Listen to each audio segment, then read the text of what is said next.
everyone for being here at Polytechnic of Turin. Today I'm going to talk about open source hardware. How many of you use open source things, software, hardware, whatever? I guess Linux at least.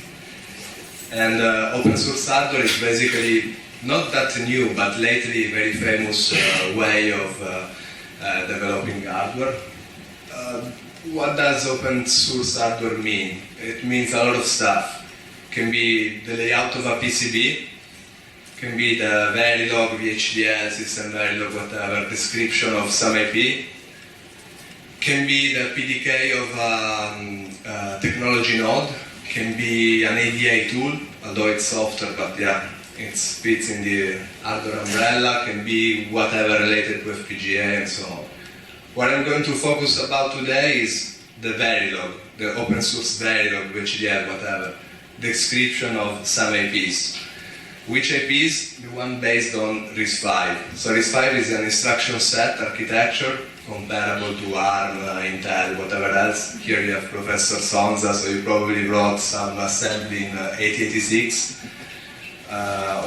Or maybe with ARM in other classes. RISC-V is just another ISA, but the nice thing about this ISA is that it's open source, so the bits, the 1 and 0s that defines each instruction is open. Free, you can use it, whereas no one knows the one of ARM. Or let's say, if you know it, you cannot use it, or without paying them a lot of money. So in which context? You can use RISC-V for what? HPC, high performance computing, servers, routers, microcontrollers. Today I'm going to focus more in the hardware that fits in the microcontroller domain, so milliwatt range, small devices close to sensors, and usually the applications are the ones over the Internet of Things. Then I'm going to show a little bit of RISC-V, just one slide about where it is and so on. Then the PULP project, which was the project, and still is, I was working on during the PhD in Zurich.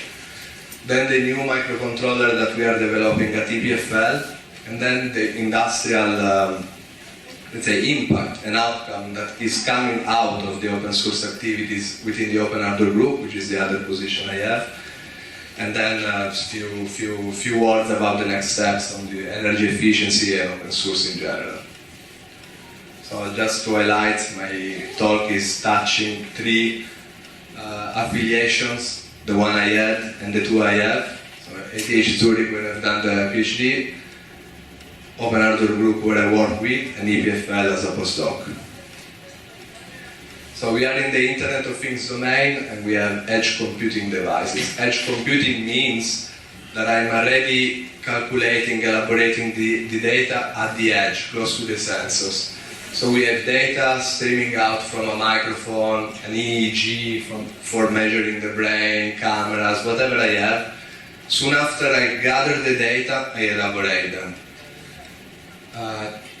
These devices are very small, should be integrated within the sensor, very close to them. And so the capability, and they are usually battery powered. We don't have a lot of, they're not big, they're limited in power. So asking them to do a lot of computation is challenging. You cannot run full-blown, for example, neural network as you will do with Amazon servers or ASUS or whatever. So the things you do there should be very optimized. And the more you optimize them, the longer they live, the longer the battery lasts. And to do so, you have to bring on inside that chip computational resources. But not too much, because you're limited in power, but not too little, because you want to save them, such that the number of data you stream out are less. So what will be the profile of this black guy? Streaming in data, elaborate them, maybe it's a filter, it's an FFT, it's a small neural network, and then you send the output of this filter, which is usually a compact version of the input, out to the Internet of Things. In this case, I put in the first step the fog computing, so for example a router, and then a cluster of servers, whatever. Because you are sending less data, you are turning on the antenna for a shorter period, or the Bluetooth, whatever kind of antenna, and so you are saving an overall of data, both because you are sending less, so you save energy along the whole pipeline, but you are asking the first node to do computation, so you have to make sure this guy is capable of doing it in an energy efficient way. Energy efficient means both low power and high performance. How would you build such engine? You are probably all familiar with this chart. You have versatility in one side and power, performance, area, whatever metrics in the other side. This chart is basically showing one thing. The more you specialize, the better. So ASIC are really application specific, as the name says. And that means that you have an algorithm, you build your hardware tailored to that algorithm, and in that way you are sure that if you do a great job, you have the best performance. Then you have FPGA. FPGAs are reprogrammable, so you can reconfigure the FPGA function by rewriting the description of the hardware. So they are kind of more versatile than an ASIC, which is printed on silicon and that's it. But still, because of this overhead of reprogrammability and reconfigurability, you have less power and performance in general. This is for a specific technology node and so on, but this is in general.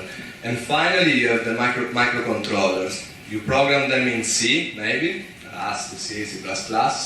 So you have a lot of versatility because the producer of the microcontroller doesn't know the kind of algorithm you are going to use. So you will have plenty of peripherals, SPI, I2C, I2S. Maybe you will never use them, but you are paying for the power of them and the area of them.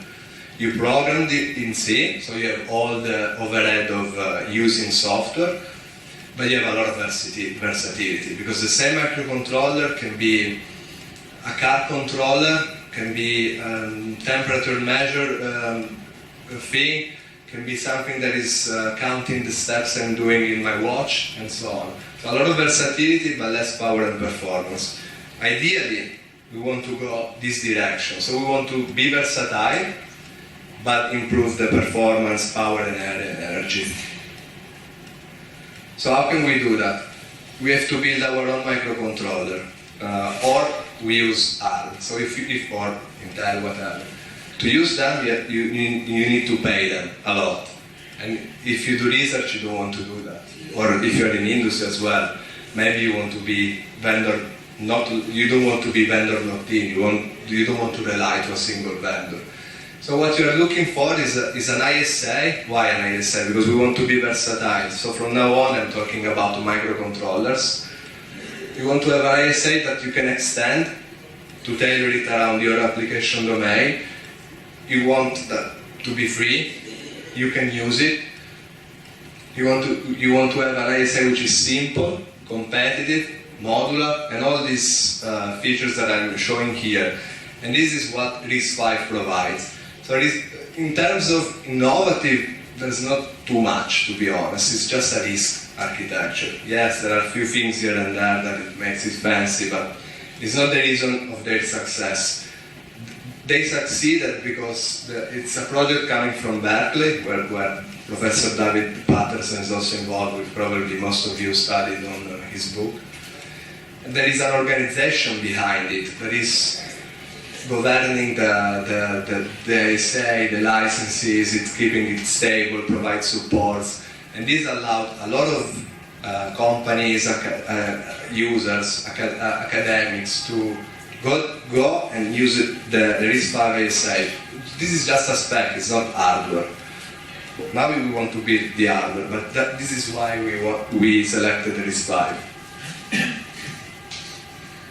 And this is the microcontroller we built at ETH Zurich. So, in the left side is a simple microcontroller.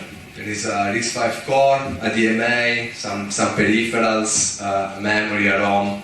This is what you find in more or less any STM microcontroller, which are probably the most famous one.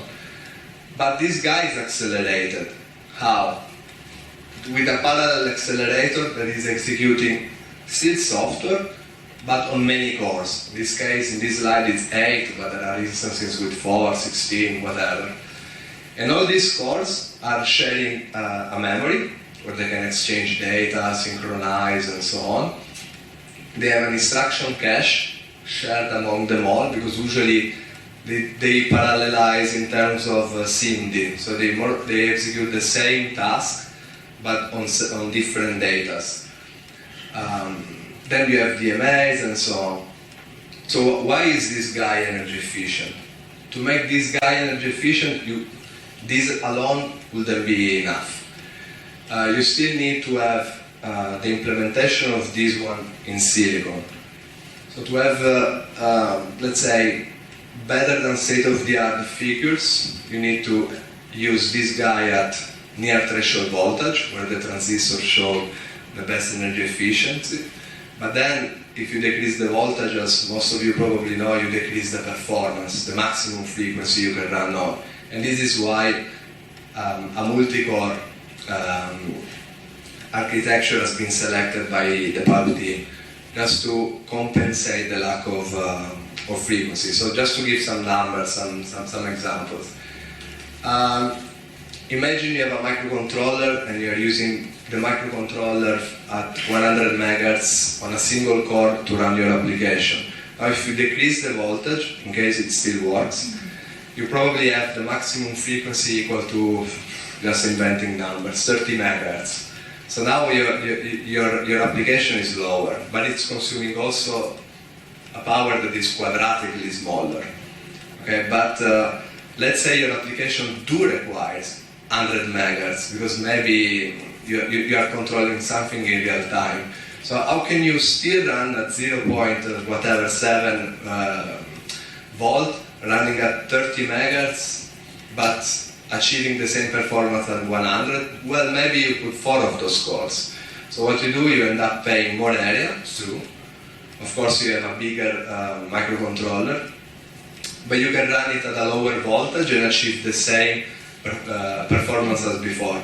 This is all the idea behind the parallel ultra low power platform at ETH Zurich.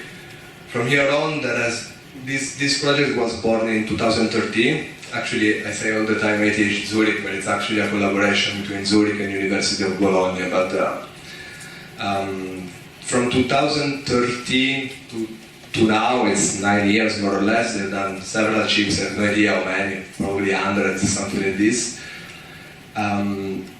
So when you explore different technologies from 130 nanometers down to the last one they made was 12 nanometer, I think, with global foundries. And of course, every time you change the technology you're implementing your microcontroller with, the trade-offs changes. So it's 8, 16 or 4. Well, it depends. If you do it in 65, 4 is enough. Because otherwise the chip becomes too big. This trick doesn't work too well when you increase the number of cores, because you have many trade-offs to trade. So the frequency, the area, the power, and blah, blah, blah. But this is just a high-level concept that is used to bring energy efficiency on microcontrollers, so to keep together performance and versatility at the same time. So now that we showed the high-level idea, which knobs can we play with? Well, we can definitely work on the CPU per se. Actually, is the most important engine you have in your microcontroller, the guy that is actually fetching and executing instructions. So we probably understood by now that the more you specialize, the better it is. There are several levels you can specialize with. It can be an application, domain, or super domains, whatever. But the idea is, the more you tailor your hardware closer to your application, the better. So if you profile an application in your microcontrollers where you are performing data analytics tasks, the first things you get to know is that most of your C your C code is just handling peripherals, waiting for events coming from a GPIO, scheduling a thread if you're using FreeRTOS or whatever other real-time operating system. And then you have some tasks that you're actually analyzing the data. You're doing an FFT, a neural network, a field filter, whatever. So if you look at the profile of this 2C code, you probably are thinking about two different CPUs or two different instruction sets. Maybe one instruction set is full of fused multiplication and additions, or shift. It's very DSP oriented, whereas the other one doesn't need to be, because waiting for an interrupt is just polling or WFI, stuff like that, right? And so this is what we did. We developed two different CPUs, still based on RISC-V, but you remember RISC-V is extendable, and so we added the ISA extensions to one of the two. To which one? To the one we want to use for data analytics. Let's see which one. So originally the core was called the RISC-V, then it changed name later when it moved to OpenHW. I will talk about it later. And if you look at the pipeline of the computer architecture of the RISC-V core, there are 4 pipeline stages, and then it has this RV, 32IMF, blah blah blah. What does it mean? Well, it means it's a 32-bit machine RV, RISC-V. It implements integer instruction set, multiplications, optionally floating point, complex instructions, and then this XPULP. What does XPULP mean? In the language of RISC-V, XPULP means, X means custom extension. So they are not part of the RISC-V Foundation. If you Google riscv.org, you don't find them. They have been developed by ETH Zurich. And what these instructions include is packet SIMD. So the packet SIMD is, my register is 32-bit, but me as hardware, as the LAU, for example, see the 32-bit number as two 16-bit numbers, so a vector of 2 elements, 16 bits each, or 4 8-bit numbers, so a vector with 4 elements, each 8-bit. So the register is still 32-bit, but the meaning of the number inside changes from an LAU or multiplier viewpoint. For example, do any of you have an idea about how the LAU performs the additions between two 16 bits or one pair of 32 bits values?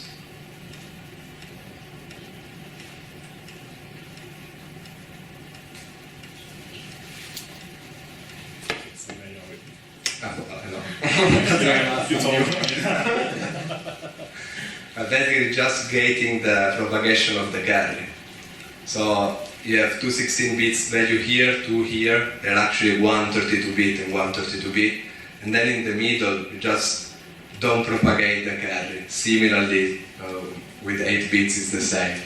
And this is done for a lot of instructions, addition, subtraction, multiplication. Actually the multiplication becomes a dot product, and a lot of stuff.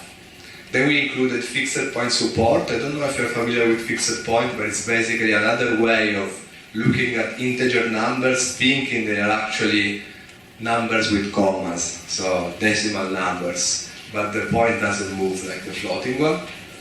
So they're usually addition and shift, subtraction and shift, rounding, saturating for audio applications and so on.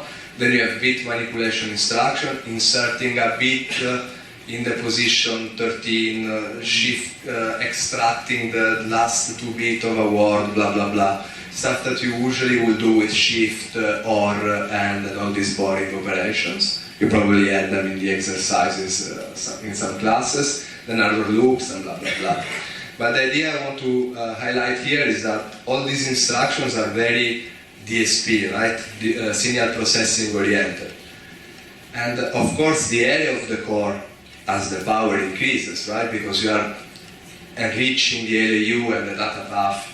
The register files became also bigger because you read more operands in one instructions and so on. So your hope is that, okay, my CPU is bigger, it consumes more power, so you're going backwards, not in terms of energy efficiency, but the performance gain are higher than the loss in power. So the product is in our favor, and the energy is actually, efficiency is higher, or consumption is lower.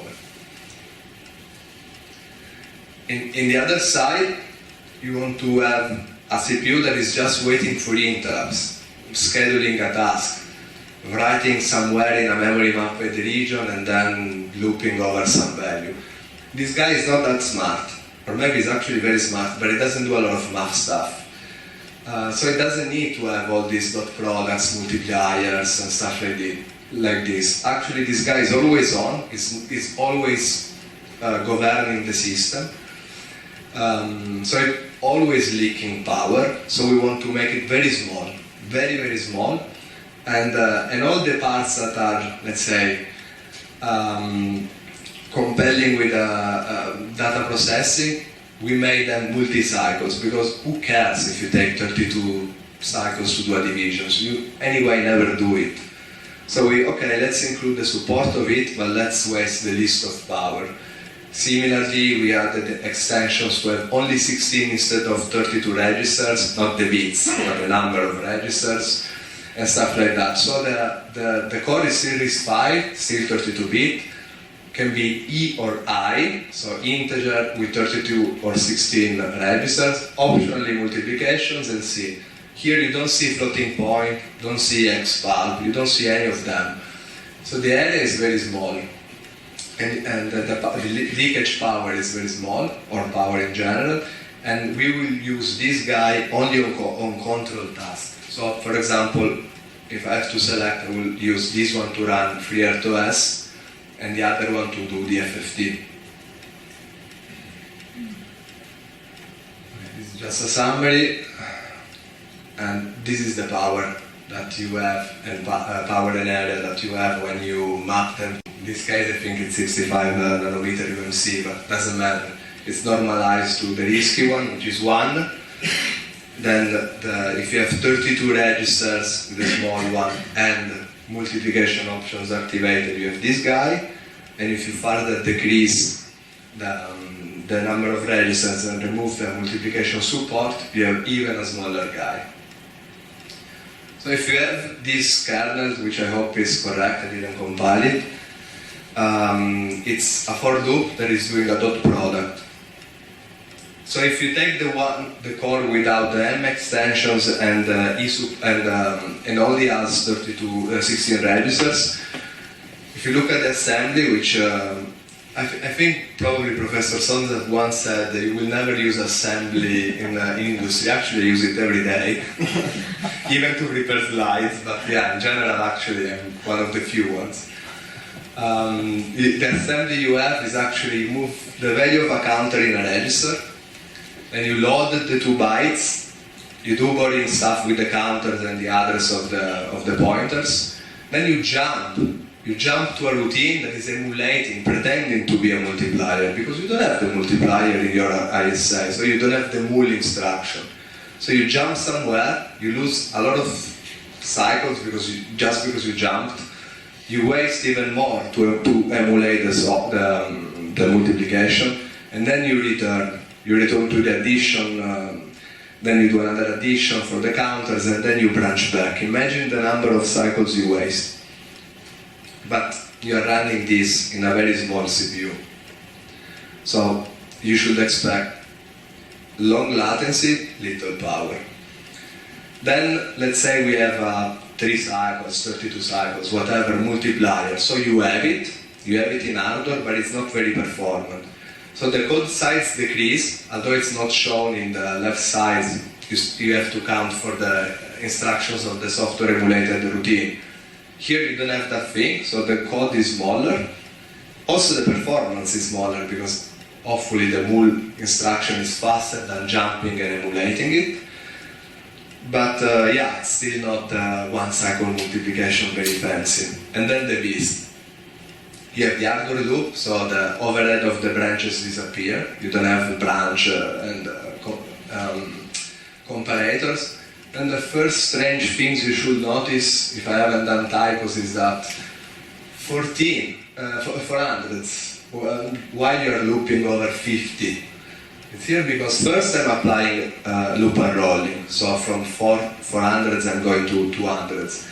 But then I'm using packet SIMD, so instead of loading a byte, I'm loading 4 bytes, so I'm loading a word. So load byte became load word, because I'm loading 4 of them. They are vectors, I've done it on purpose, so they are continuous in memory. Then you don't see the instructions to increase the address of those pointers, because you see, this is not an error. It actually means the address increments by itself, so we fuse the 2 instructions together, and then you don't have the mul anymore, because now you are dealing with vectors, you have a dot product. So the area of this guy is big. You should expect higher power, but way, way shorter latency. So this is what the figures you get are those ones. The code size decrease, and the performance increase. Now let's look at energy, because this is what we are talking about. And let's take 3 stupid examples. One is a 2D convolution, so a lot of mathematical stuff to do. Then we have Cormac, which is a benchmark, which is mixing, controlling, and multiplication stuff. And then you have a runtime function taken from an SDK, random SDK, that is just dealing with interrupts, setting flags for a peripherals, and so on. So this is energy.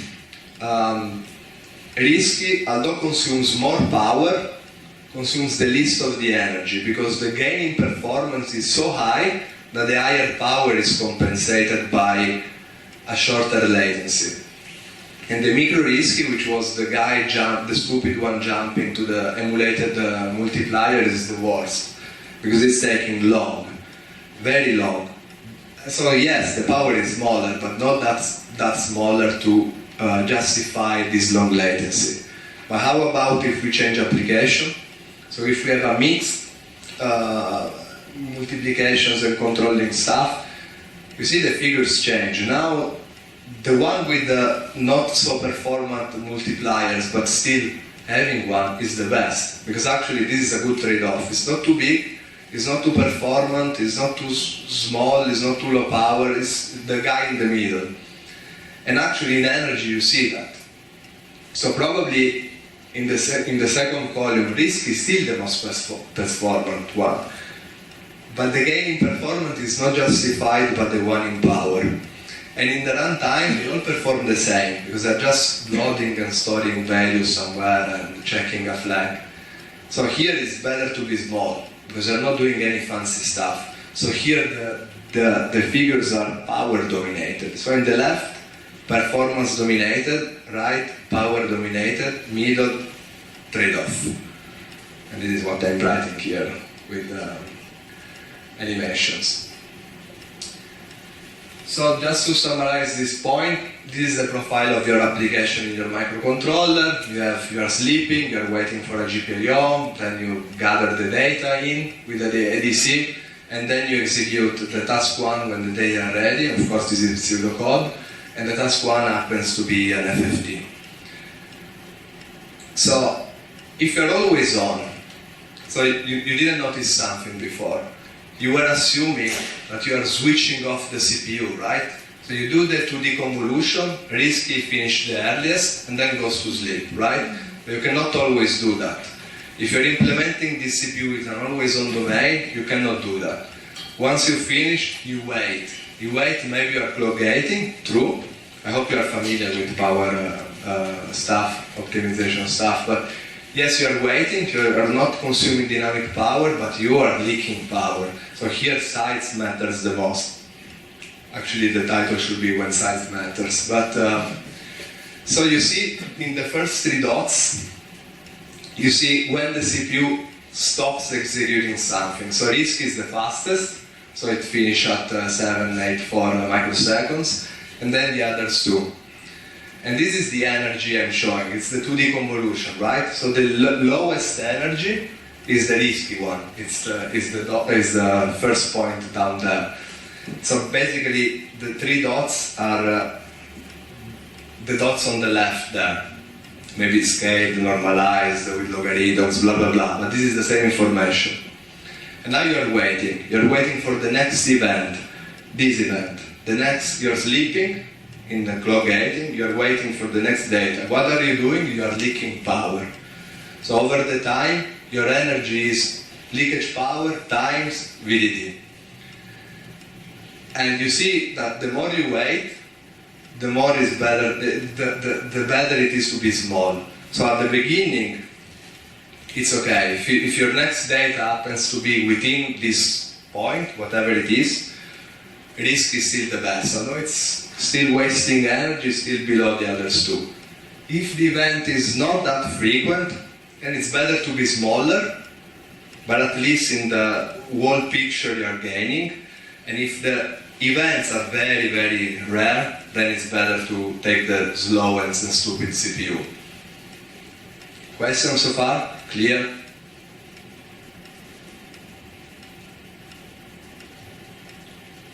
Okay.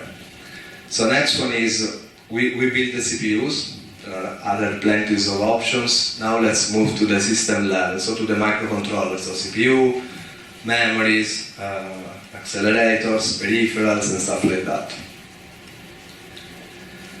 So here we should also start thinking about the system level design. So how do I organize my power domains? How do I achieve higher performance? How do I select the technology nodes? Actually, the technology node is also in the CPU, but in general, this matters even more because you have memories, you have a lot of stuff to select. So what we did in PULP, or at least what I did during my PhD, was selecting a technology node that was high performant enough, low power enough. So a good trade-off, also in terms of cost, because 22 nanometers is expensive.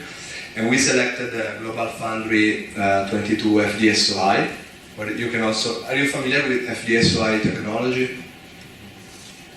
Okay, you can play with body bias, doesn't matter what it means.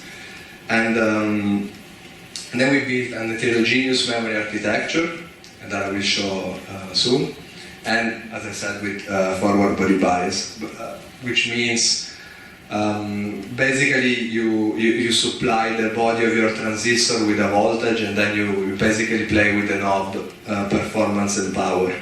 This is in short, very, very short.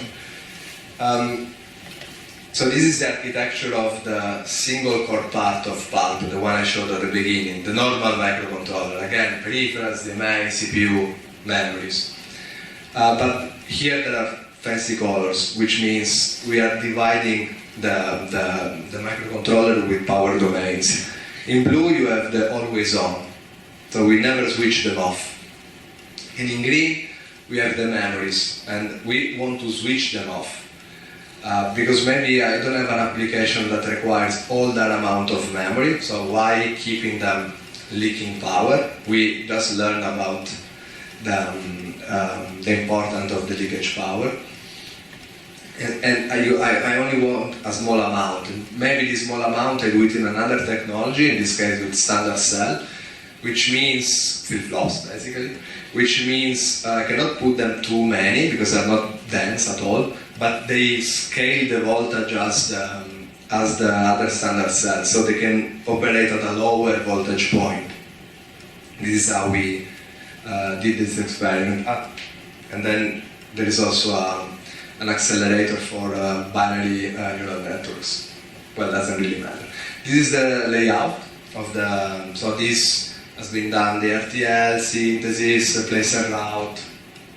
You put this is a thing in Novus, currency in Novus, and then you have the memories that are very, very dense. Don't forget that the green, the blue green, the dark green are the memories, which are 500 and something kilobytes. The other one, the SCMs, which are similar in size in terms of absolute area, but actually they contain only 16 kilobytes or 8, something like that. So this is the layout of the microcontroller, and with our, let's say, architecture, what we achieved when the chip came back. So we actually manufactured it, and when the chip came back, we measured a maximum frequency which goes from 32 kilohertz, which is the one you supply with oscillators, up to 670 megahertz at 0.8 volt. But you see, you can operate at 0.5 volt, but still achieving a fair high amount of speed. So 156 is really, in terms of commercial microcontrollers, STM stuff, 156 is very competitive, but you are supplying it at 0.5 volt. So you're actually, your final power consumption is very small, 1 milliwatt. And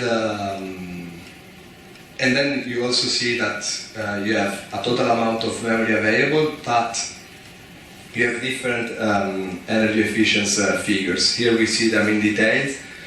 So in, it's not really clear with the dark stuff, but sorry for that. But you have in blue the energy efficiency of the always-on domain. So we switch the SRAM off. So you see it's very small and tiny, it's not linear, but it's very energy efficient. And then in gray, when you supply the body bias, we played with the knob. So we bought performance, because we are increasing the maximum frequency, but we gave up a little bit of power. So we increased the performance, but we lost power efficiency. And when we instead use the RAM, so my application requires more memory, so I have to turn them on. I go slightly slower, I consume more power. As you see, the minimum frequency, the number of dots are less, because I cannot go lower with the voltage. And then with the yellow, when I buy performance for power, it still works. I'm actually running faster, but I gave up a lot of power, so it's not really a big deal. I wouldn't buy it, but yeah. So the point here is that this chip is showing some trade-off between power efficiency, memory size, body bias, and so on in 22 nanometers. So it's important. So the message here is important. It's important when you study these things to go down the path with silicon implementation and actually measure the results, because some stuff that works in theory, maybe also experimental in one technology, don't apply linearly one-to-one with another one, and so on. Okay, doesn't matter, but yeah. Here we have more results.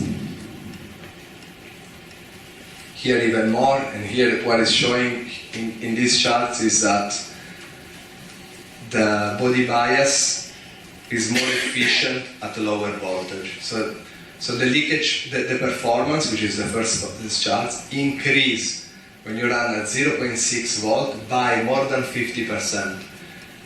But only maybe it's 30% when you are at 0.8. So also when to apply, at which state of the voltage and frequency apply the body biasing also matters. And on the contrary, of course, nothing is for free in this world. The leakage power obviously behaves the other way.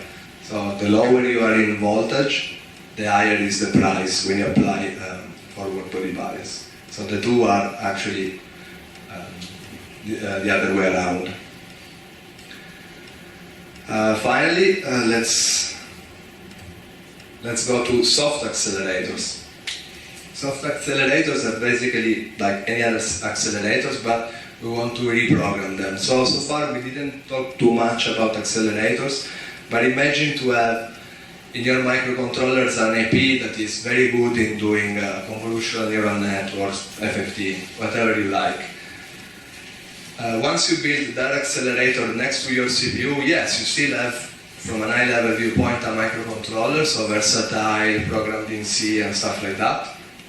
But then if you want to speed up a given task, for example the FFT, you have an accelerator, another core basically, that is good only in doing the FFT, cannot do anything else. Again, for sure it's very good in terms of energy, but yeah, if I change applications in the future, maybe I still want the advantage of having an accelerator, but I want to reprogram it.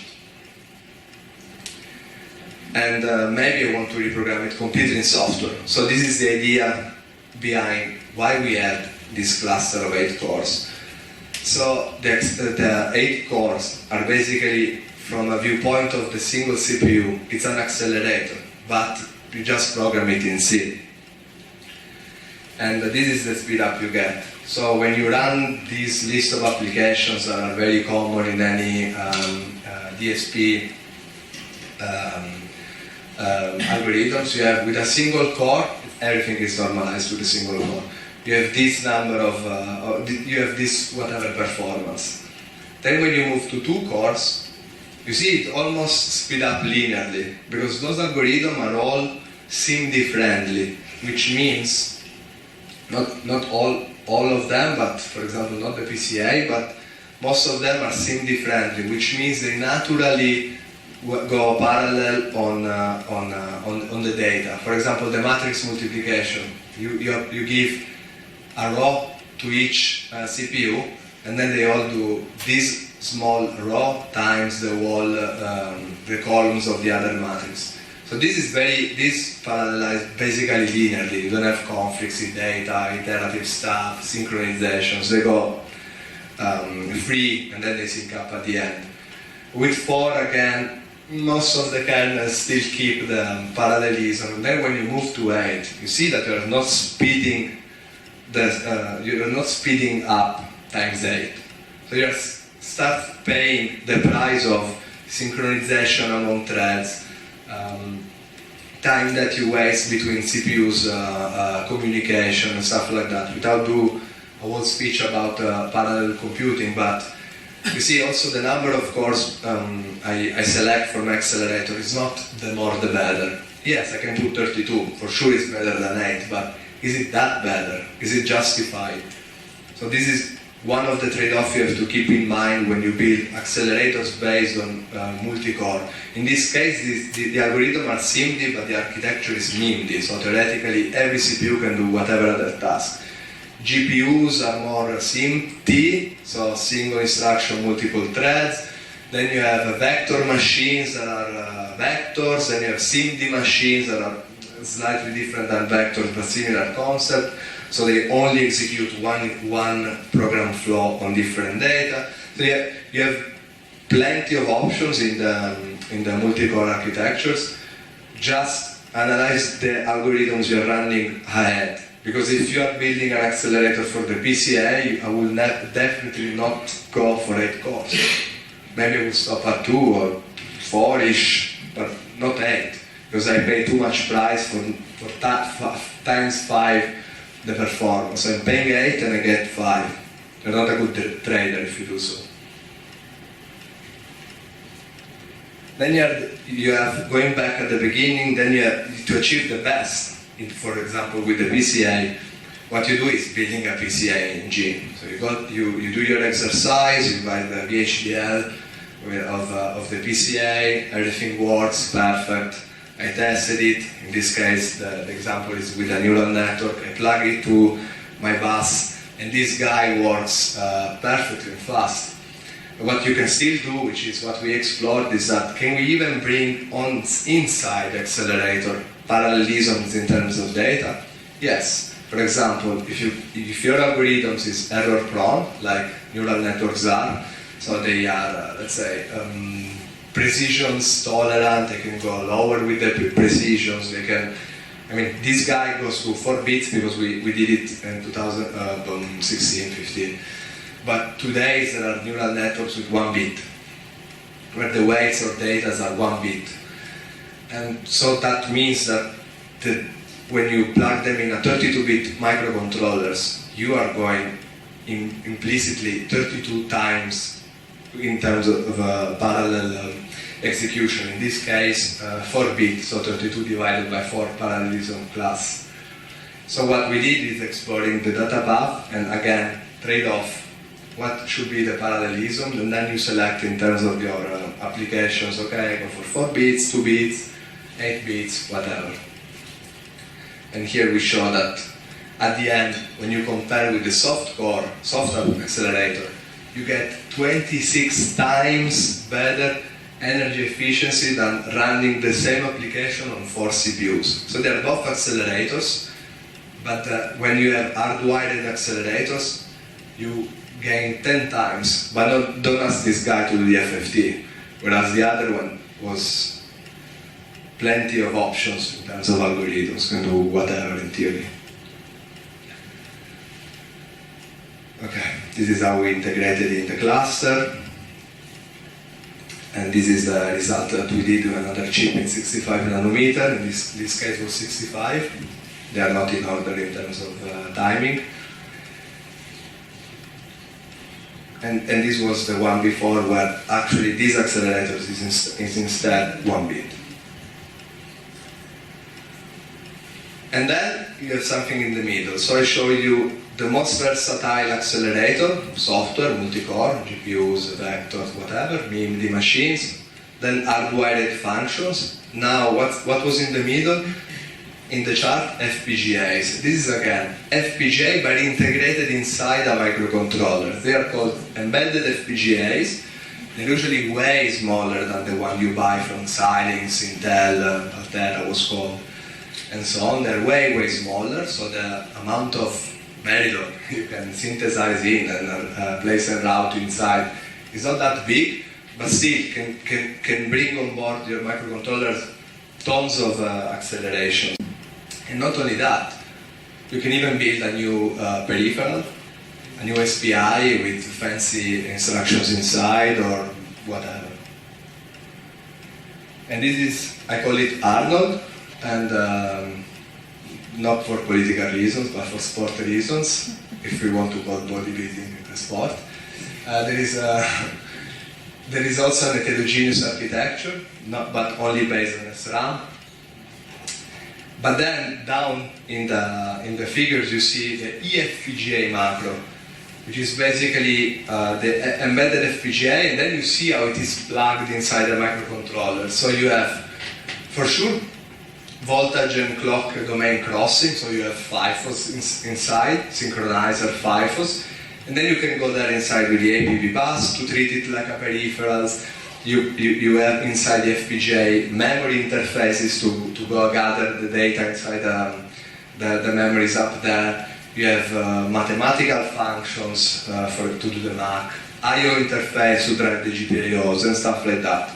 And because it's so big, you will see in the next slide, that it's better that you keep it in another power domain, such that if you don't use it, you shut it down.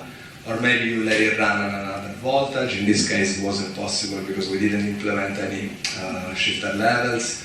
Or you keep it retentive to not lose the state, but at least you don't waste power and so on. But yeah, the message is, it's so big, this accelerator, like the parallel one anyway, that better to keep it in another power domain. Yeah, this is why it's called Arnold. This is the final chip that was sent to Global Foundry 22 again. You see here, although in this picture it's just architecture, right? So I'm not scaling the block diagrams with the area. I just want to show something, right?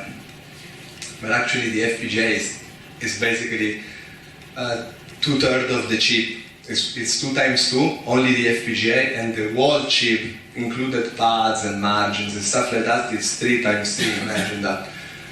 And so that's why it's kept in another power domain. It's run way slower, only 120-ish megahertz, whereas the CPU and the rest of the logic runs at 600 megahertz, but still, because it's an FPGA, you can run your Verilog to be very parallel. You don't have the software overhead of doing stuff sequentially, load, add, shift, mul, branch back. You can do all of these instructions in one cycle, right?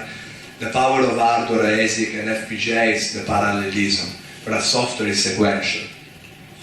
So although it runs way slower, you can increase the amount of operations you can do in a single cycle.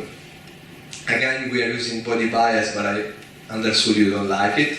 In this case, it's a reverse body bias. So instead of gaining performance for trading power, we do the other way around. We increase performance, we increase power efficiency, giving up performance. So it's the other way. And, they don't look very well here. Okay, sorry for that. For some reason they are not rendered well with colors. But yeah, try to translate. Can you see something at least? No? So you basically see the frequency increasing with the voltage again, down, although almost invisible. You see also how the FPGA increase the frequency together with the voltage, which is this line here. It's invisible, but it's there. And yeah, so the idea is that when you want to implement something in software, here I'm giving a stupid example, but just to give the message. To do the same stuff the FPGA does at 120-ish megahertz, you need to run the CPU at 475 megahertz. So yes, it's true. The CPU can still do it, but you have to run at higher frequency, and higher frequency means higher power, with the formula 1/2 C F VDD squared. But the FPGA is big, so better to keep it its power and under control, and the area if you can afford it. Don't forget, area means money. You have to pay for the area in silicon. And this is again, this you don't see that, but it's again body bias, and it's showing the opposite of the chart before. So basically it's showing that the more you apply reverse body bias instead of forward, this one is reverse, so it's like increasing the threshold voltage of the transistor. You're becoming slower, but you're consuming less, like the HVT against the LVT flavors of the standard cell, if you're familiar with. So you see the power get reduced, not increased like before. And what we implemented in this FPGA is a binary neural network again. Why not? The Verilog was already there. And if I apply the same algorithm in the CPU, I run at 600 megahertz. This is the amount of bit I can process in that amount of power. Whereas with the FPGA, I run at almost 1/5 of the frequency, because I can do the same stuff in 3 cycles. Instead of 26, I do them in 3 cycles. Of course, I consume a different figures in powers. I can process more megabit per second at similar power consumption. So the product is that I'm twice energy efficient. This is the pseudocode of the binary neural network, just to show what the FPGA is doing. And then you can also, for example, here is showing how you would implement with custom peripherals. Why would I use custom peripherals? Well, maybe because you are controlling custom chips on a PCB. So this is the PCB. On top there is Arnold. Those are 4 temporal neural network chips. They require special cares in terms of giving the weights, getting back the output, giving the input. This is doing, I think it was recognizing the audio of a letter or a word. These things you cannot do that with GPIOs. Or yes, you can do that, but yeah, you have to deal with 36 GPIOs in a given frequency. So this ends up in dealing with 7 operations, and they have to run fast at 560 megahertz again. 50 milliwatt FPGA, you exploit parallelism, no problems. I can control 36 signals in a cycle, right? So I just run at 80 megahertz and I consume half the power. Again, I'm earning in energy efficiency. Okay, questions on the accelerators part? Or we keep them at the end?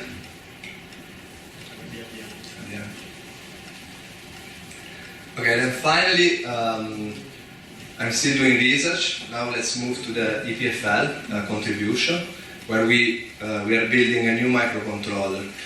So far we talk about PULP, and as you see, all my talk and all my blah blah blah was focused on how can I achieve higher energy efficiency, thinking about going faster. Always convolutions, FFT. I want to do a lot of stuff, consuming slightly more, but complex algorithm.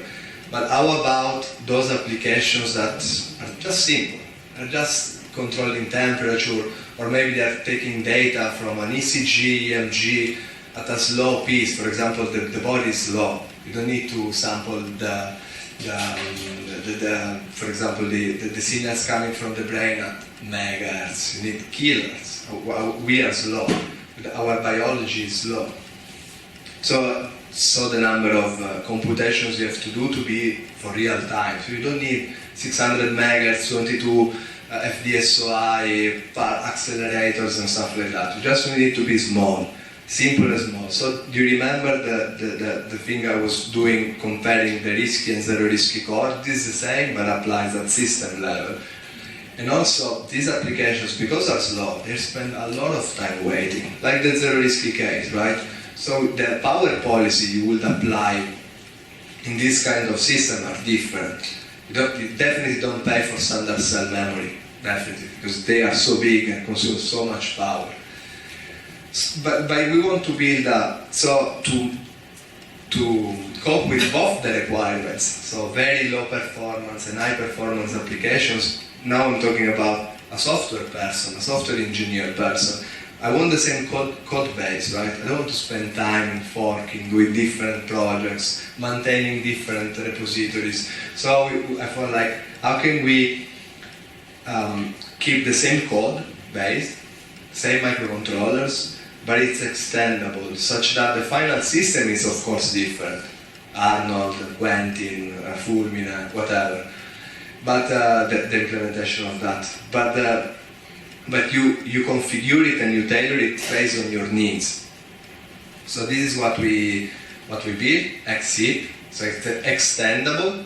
Extendable means this guy has nothing special. It's simplest microcontroller on earth. Set of peripherals, timer, GPIOs, SPI, some memories, a CPU, which happens to be the same as before, a debug system, full stop. No accelerators inside, nothing. Because this guy is okay if you want to build your monitor for the temperature or for the EMG signal or the ECG.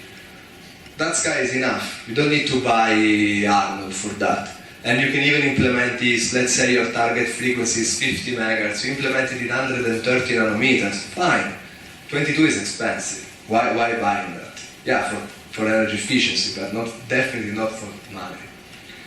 So we built master, slaves, and coprocessors interface inside the code base such that you guys extend it based on your research. So it's just a code base concept here. I'm not talking about technical implementation of that. It's easy, it's simple, so it lowered the barrier to start working with that. I recall when I started doing the master thesis at ATH, I was like, fuck, I cannot use this guy, it's too complicated. Too many make files, scripts, stuff like that. Here we wanted to make it simpler to be used by users. Support different simulators, Verilator, Questasim. Verilator is for free, you don't need the license if you use it at home. But if you're using the Polytechnic of Turin servers, of course you can use Questasim. And also, because of those simpler applications that requires very little power, we wanted also to have a finer grained power domain. So far I just switch off and on hundreds of kilobytes of memory, 400 of kilobytes of memory altogether. Maybe you need 32 kilobytes only to switch them on, off, depending on your needs. So finer grained power policies. So this is the results. It's XZIP. I don't have many slides on that because I just started. But we already did a tape out with that in 65 nanometer. We called it Hippocrates. We played with the name Hippocrates because the applications for this guy will be towards the health domain, so monitoring slow data and stuff like that. But this is not only that. Here you don't see the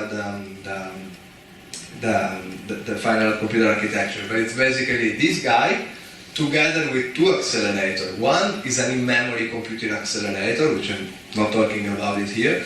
And the other one is a CG array, so it's a reconfigurable accelerator. But again, we submitted it 6 days ago and I don't have too much material, I don't know the power, I don't know anything, I don't know it for real. I will tell you next time. So this is the same stuff I said at the beginning, so I'll summarize. Why should you use heap?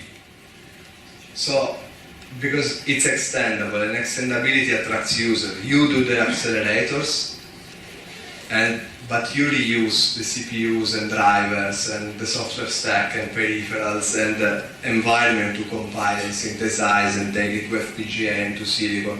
That is already open source and free for you. So this helps people to start using the microcontroller without being scared by the complexity of the first step.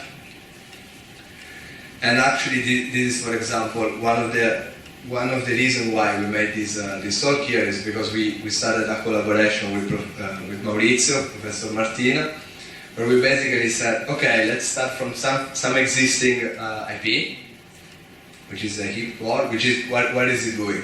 It's running FreeRTOS. Why would you care about doing another microcontroller that is booting again the same operating system, redoing the same stuff?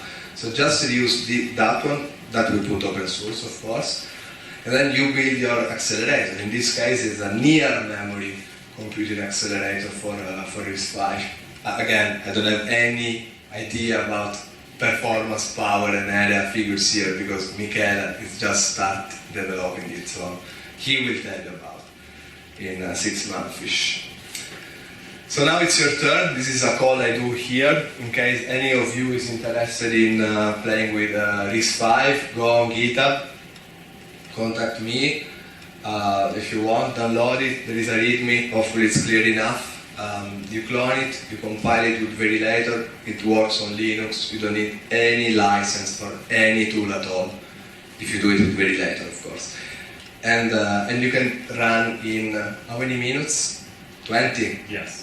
Maybe in 20 minutes you have your first Hello World, because 18 needs to download all the packages, and 1 is to do make Hello World. But then you can start playing with that and adding your memories, accelerators, peripherals, maybe there are professors here, so maybe for educational purposes, we build a new memory, we build a new peripheral, we plug in a new CPU that you develop, but at least you have memory, bus, peripheral, everything is done. And this is thanks to the next topic, which is open source. Without open source, first of all, me and EPFL in general will never have done a microcontroller in 6 months. I reuse 90% of the IPs that were already available coming from the PULP project, for example, which is pushing on GitHub IPs since 2016. So plenty of IPs are out there for free. They are written in System Verilog. Sorry for the guys that are familiar with VHDL, but I tell you the truth, no one in the industry is using VHDL, and you are figuring this out after the master thesis. But it's very easy to understand. System Verilog is super easy. It's closer to C. That's why they don't let you use it, because otherwise you make too many mistakes. And it's free license. You can clone it and do whatever you want. It's not like Linux. You modify it and you have under GPL license, so you are forced to push. No, you do whatever you want. So I encourage people to work on open source in general, because this makes stuff happening. And the reason why PULP, for the ones of you know, became so popular is because the open source nature of this project attract users. And among a lot of students asking stupid questions, to say the least, some of them are actually industries, and they build products on top. Greenways is a company in Grenoble. They are building chips based on PULP. NXP made a demo board with Vega. This was the beginning. This was years ago. Google used the RISC-V core, and they made my nights horrible finding bugs all the time to evaluate it in a pixel core. And actually with Ernesto was happening when one of the students from Polytechnic of Turin was also visiting ATH. And then after all this stress coming from the commercial adoption of this AP, that we're asking, can you verify this AP? What? Verify this AP. No, sorry, I'm doing a PhD, I'm not a verification engineer. Can you document? Yeah, but there is RTL is the documentation, just read the RTL. Can you maintain this? Can you? No, sorry, it's too much. For PhD students, you already have the pressure of publishing, finding good results and so on. You cannot also please the community by documenting. I mean, who needs documentation? And so that's why, at the end of the day, ATH, together with other people that believed in open source, decided to found a non-for-profit organization like Linux is. Most of you probably don't know, but Linux is a foundation. It's a non-for-profit foundation. It doesn't mean they don't make money. Don't get confused. I'm paid, don't worry. And OpenHW Group is a non-for-profit foundation, so, which is basically taking the APs that are of care, of interest of this industry, and they maintain it. They do these fancy things like documentations, verifications, replying to questions and stuff like that. It's based in Canada, but there is a global footprint. There are a lot of companies that believed in this. First it was ATH, Unibo, Green Waves and others, but then, you start working on that, and after 2-3 years, more or less, there are today 96 members, and most of you probably know most of these guys. NXP, Intel, Global Foundry, big companies, Siemens, Silicon Labs, Imagination Technology. A lot of them you probably use their APs every day, or their microcontrollers, or something that they make every day. For sure Intel. And also there are partners coming from research, so CSM, SEA, Barcelona Supercomputing, other universities around the world, and partner, probably all of you know Amazon, for example, Synopsys, Cadence, and stuff like that help us curating the OpenHW Group ecosystem. For example, what Cadence or Synopsys do, they provide me the ADA tools such that I can make the script to verify the APs and stuff like that. So what we do, I try to speed up a bit because I'm out of time, right? Or No? there's some problem. Like how much? A few minutes. If you can close. Yes, I'll try. So what we do is curating this open source ecosystem, and the key point I want to take you home is that yes, it's open source, but it's industrial grade. So it's an IP that is for free, like Linux, but you can build products with that. Many of you have products based on Linux. The first one is this one, right? Android. And there are tons of them. And this is the same. This is the same idea. It's open source, but it's verified like it is a real product. Then we, of course, let people understanding the benefits of that, like I'm doing now, encourage collaborations and stuff like that. There are plenty of CPUs in the roadmap. You see this fancy name, CV, blah, blah, blah. The CV3240P, E20, and CV6 are the original PULP cores. They are not PULP anymore. They moved to OpenHW such that we get the headache now. And just one I wanted to show in particular is the E40X, because this fits very well in terms of research. In idea, because here we are doing research on products. The idea is that you have a CPU that is fetching instruction, executing branches, load, stuff like that, but then it exposes a coprocessor interface, which is called X, where you can basically plug your coprocessor. So your CPU fetch an instruction, doesn't know anything about it because this instruction is Polito, load, special load, fancy bit manipulation stuff, doesn't know anything about it, but instead of jumping to an illegal instruction handler, it sends it to the X interface. If in the other side there is a coprocessor saying, yes, it's mine, go for it. This way you decouple the coprocessor design, that you can do it here, but you rely on an existing, maintained, and hopefully bug-free CPUs. Who leverage the open source? Just to finish, fairness means company A does something, pushes open source, company B does something else, push it open source. Now company A, by paying the engineer to do the feature A, get for free the feature B. That's why a lot of companies contribute to open source. So maybe someone is saying why they should pay, they should do stuff open source, do your own and then sell the secret sauce. Yes, ask how many people have Linux and you have the answer.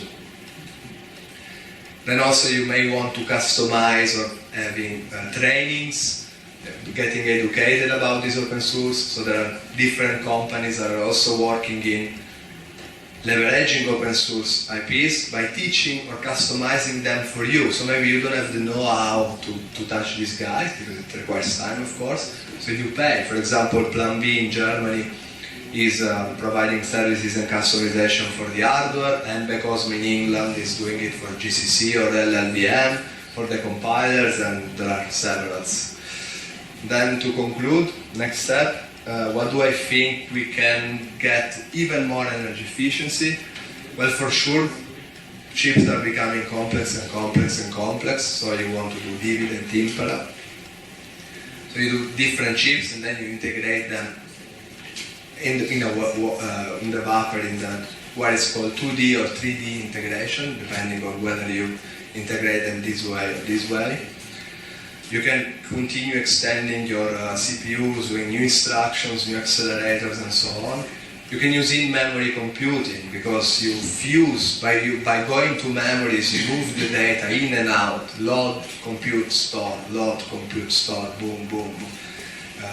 So now there is this new in and near memory paradigm that is saying, go to memory, tell the memory something, but the memory does the computation, not the CPU. So the data travels less. And of course move to less, more scaled technology nodes, and as you know, Moore's law and stuff like that. But also, in terms of open source, what's next? So far it only talked about open source Verilog, but actually more companies like Skywater and Global Foundry started opening their PDK. What is a PDK? It's the description of the transistors, DRC rules, standard cell, Liberty file, stuff like that. Open source, so go on GitHub, Google, GF 180 PDK, and you find it. So you can synthesize your stuff at all.